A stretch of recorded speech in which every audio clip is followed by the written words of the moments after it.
Hello, welcome everyone to this week 4 of this lecture series. So, last week we have started discussing about the fundamentals of comminution processes. We had discussed that what is the basic difference between the comminution and blasting, and then what are the factors that affect comminution processes. So, in this first lecture, we will extend that discussion on comminution fundamentals. In designing a plant for size reduction, the two main features of interest are: one is the power required for size reduction. That means, if I want to break, or say if I want to have a fragment from a particular feed size distribution to a product size distribution, how much of energy is required, because the comminution is essentially a energy intensive process. So, that is one of the jobs of the Minder processes, that is, how do I minimize the energy consumption into a comminution process. And the second one, as because there are varieties of comminution devices available, we call them crushers for relatively coarser sizes when we want the fragmentation, and the grinders, that is when we need to break the particles to very finer sizes. But the problem is, which crusher or which grinders or grinding mills we should select. And as we said that it is a progressive breakage. So, what are the combinations of crushers and grinders we should have with an aim to minimize the energy consumption, but we need to have that desired fragmentation in the product from a particular feed size distribution. So, question is, how do I measure the energy consumption in the size reduction processes?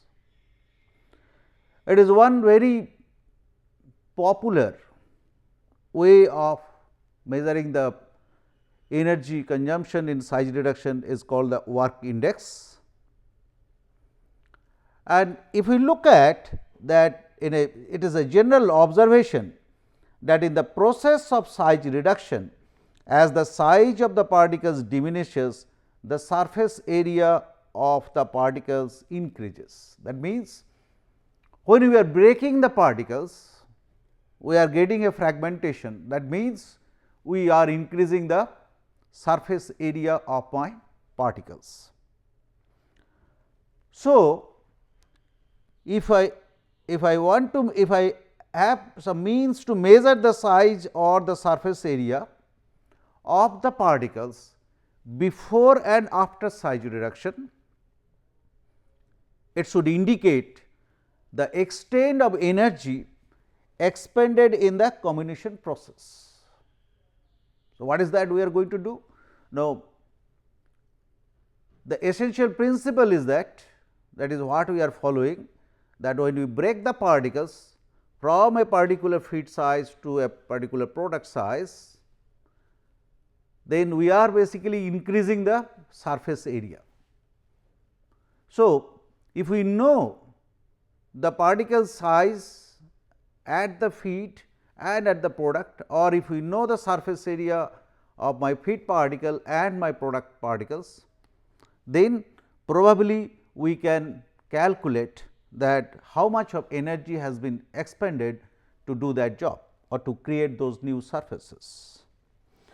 So, if E was the energy used for a desired size reduction, which resulted in a change in surface area S, that means there is a change in surface area, then it has been found that dE that is the change in the energy, that means your input energy, how much is required and how much is consumed, and is equal to k s to the power n ds. So, where k is a constant and a function of the crushing strength of the rock, that means how amenable your rock is for crushing.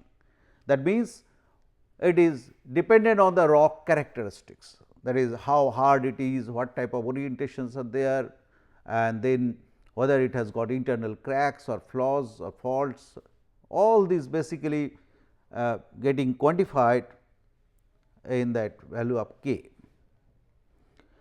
Question comes, that is how what should be the value of n? The different researchers have done very important work, but out of that the only 3 researchers' work are normally cited and accepted in literature. They are, that is, one is Rittinger. He proposed a value of n is equal to minus 2. Another scientist is a Kick. He proposed a value of n is equal to minus 1, and another scientist Fred Bod, he proposed a value of n is equal to minus 1.5. Now, let us see that what are the advantages and disadvantages associated when we incorporate the different values of n into that basic equation d E is equal to k s to the power n d s. It has been found that Rittinger's expression, that means when we put n is equal to minus 2, that works well for predicting the size reduction in the coarser size ranges. That means, for a crusher product, this equation works well. That means, we can use this model, that is d E is equal to k s to the power minus 2 d s for predicting the energy consumption in a crushing operation.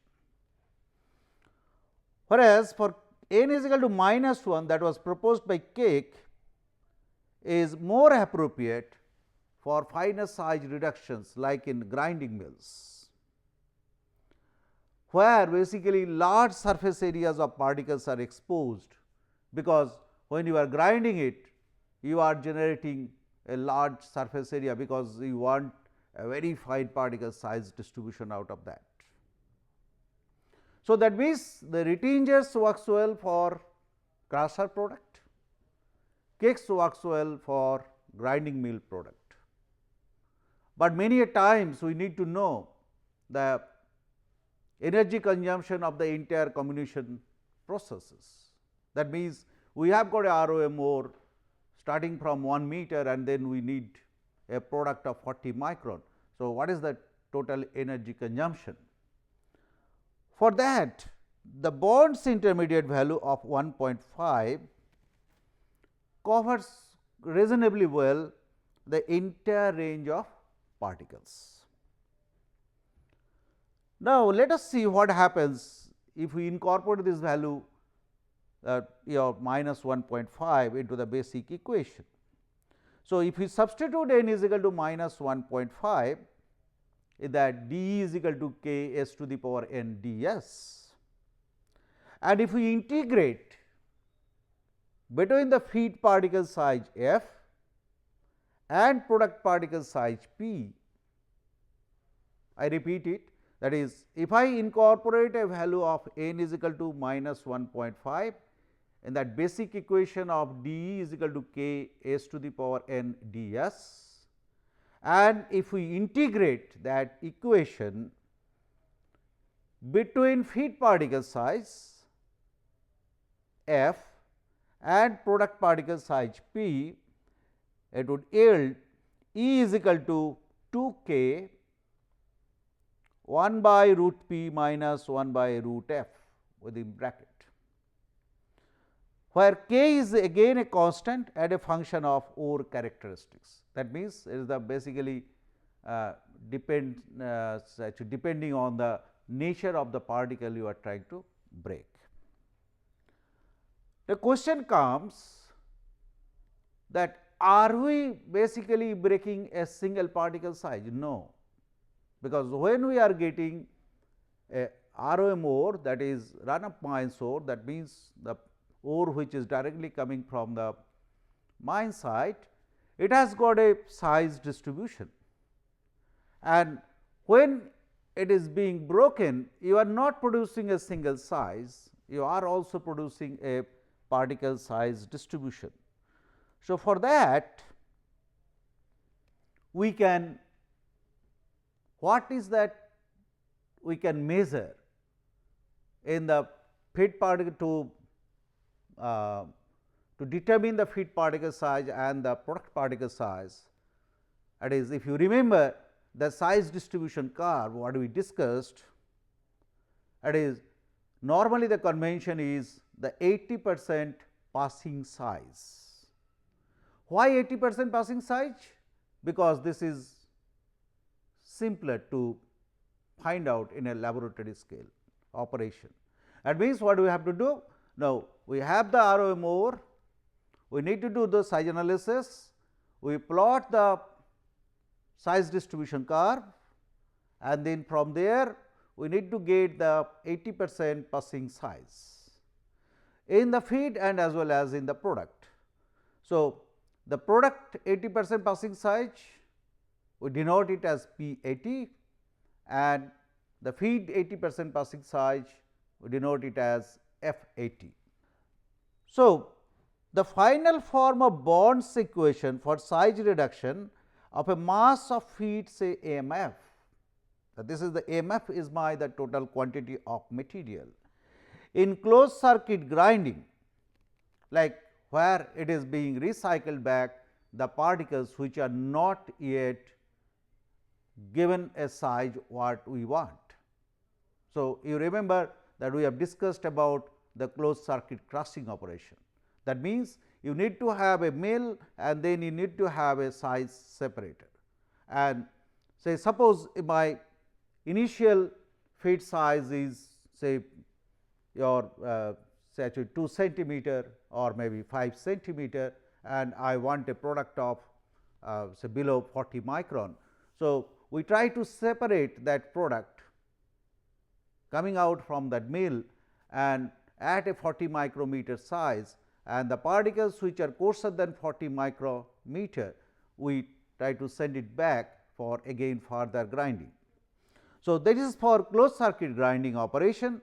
If we have a total mass of feed AMF, so the basically we can write the grinding energy that is required or that is consumed is equal to 10 Wi 1 by root P 80 minus 1 by root square root of F 80 multiplied by MF kilowatt hour, where we have replaced that K value with the Wi. This Wi is called the work index and is known as bond work index and represents the work required to reduce the ore from an infinite size to a product size of 100 micrometer.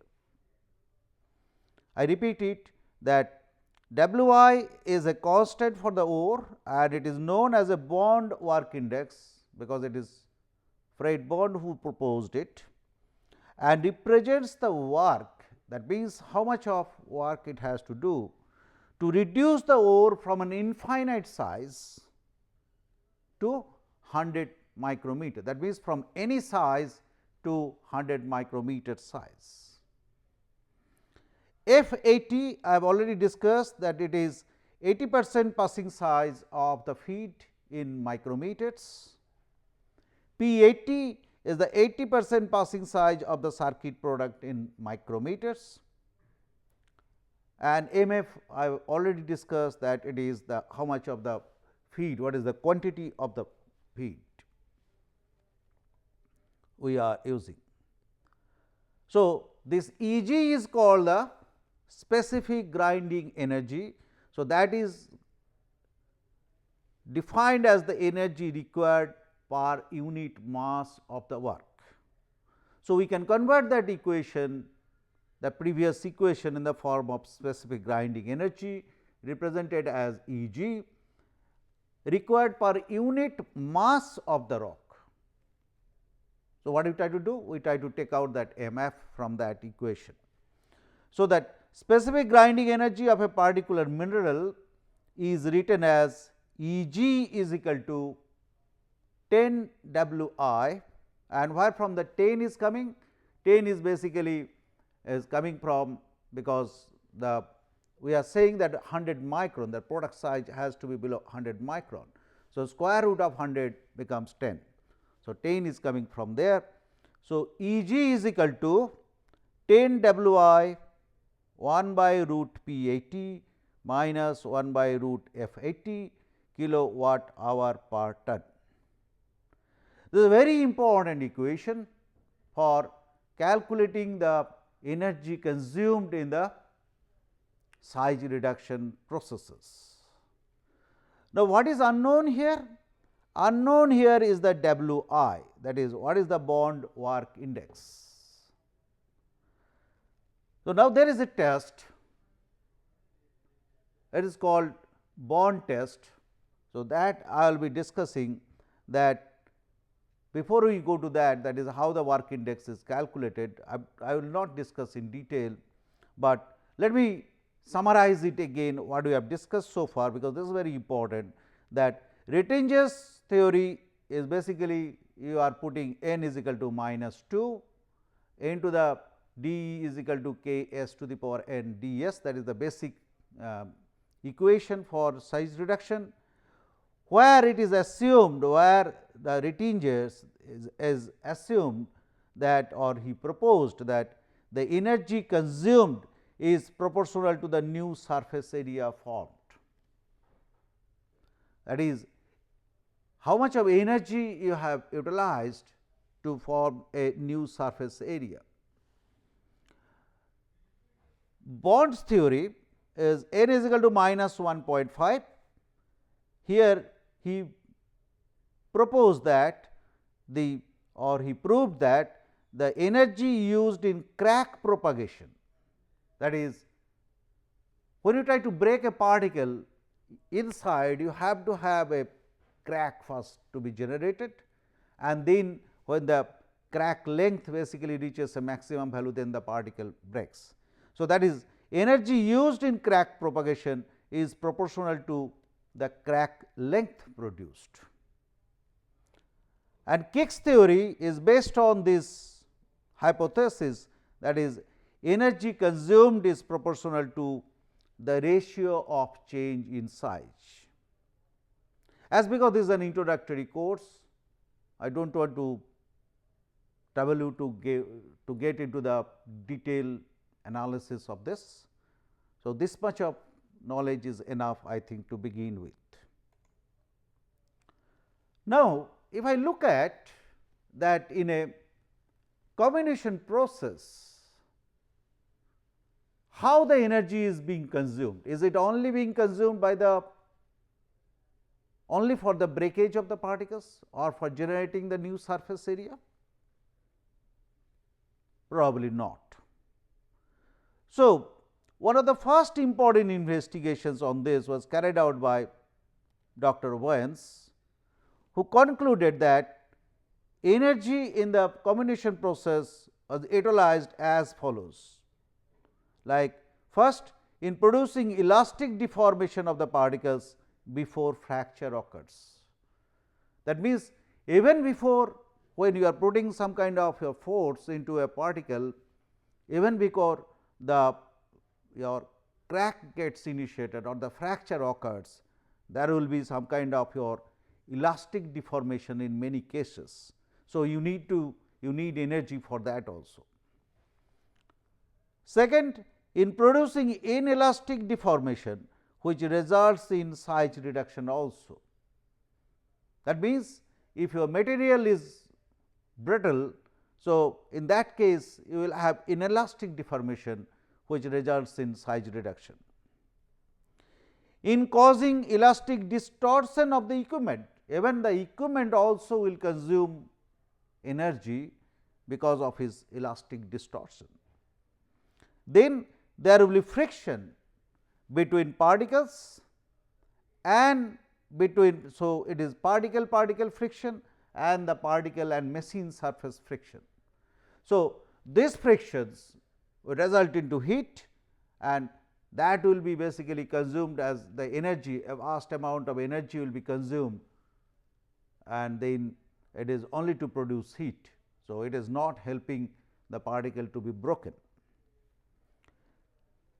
And also in noise, that is, the energy input will be transmitted as a noise, in the form of noise, in the form of heat, and even the vibration in the plant, and in friction losses in the plant itself. That means, the structure, the entire structure of my comminution devices, they will be also having some kind of a vibration with the ground and with the floor. So, all these are basically saying that whatever the input energy is there, so essentially the major part of the energy will be consumed in doing all this, in having all these actions, and these are proposed by Dr. Wen. And Wen's estimation was that only about 10% of the total power is usefully employed. What does it mean?